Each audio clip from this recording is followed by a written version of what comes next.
everybody, I'm Janice Lieberman and welcome to Steals and Deals. We are the scam and rip-off show of record, along with the rest of the consumer news you can use every day.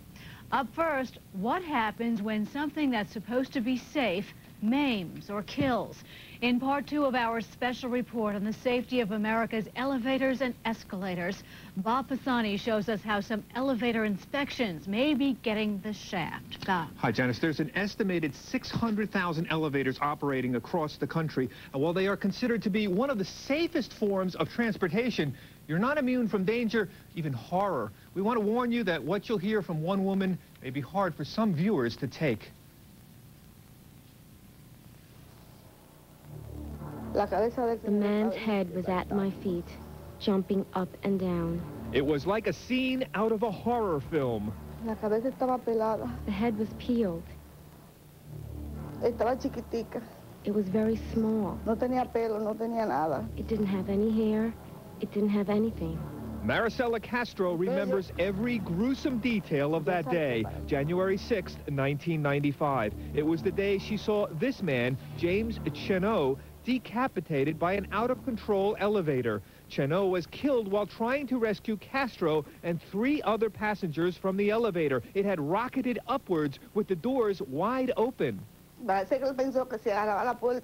guess he thought if he grabbed the doors, that the elevator wouldn't move.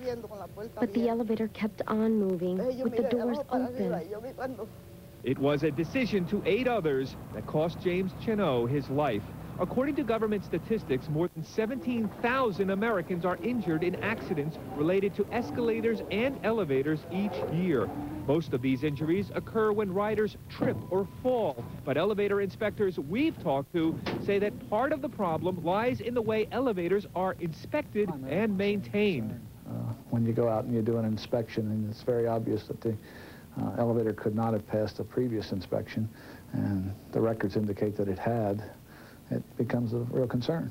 Hubert Hayes has been in the elevator and escalator industry for 40 years. He says in most parts of the country there is no law requiring outside supervision of maintenance and inspections. Instead, building owners hire private companies to maintain the elevators and certify that they are in working order. You take New York State alone, New York City has its own inspectors, Buffalo, Rochester, Albany, and the other towns and municipalities have no inspection, no inspectors.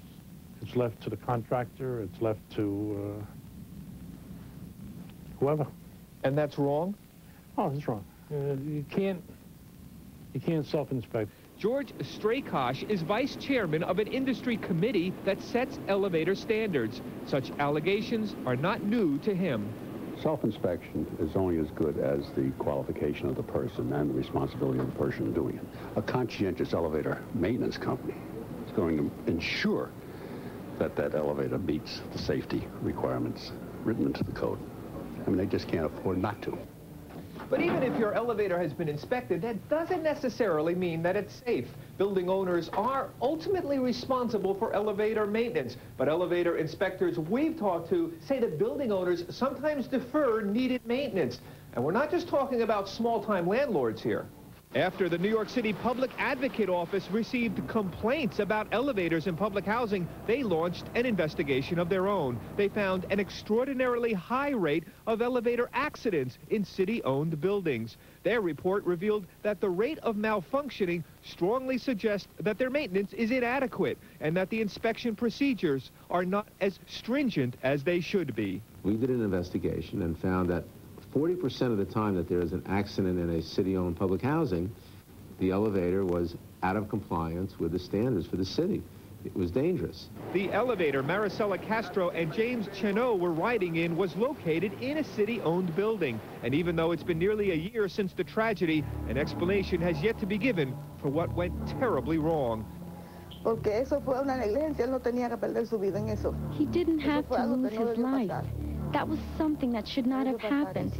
It should not have happened.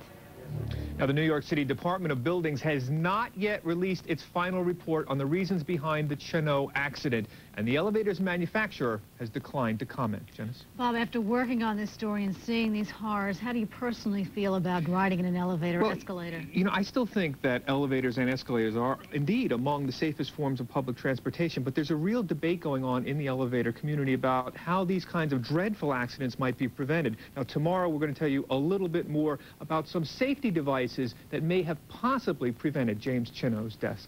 Tragedy. Okay.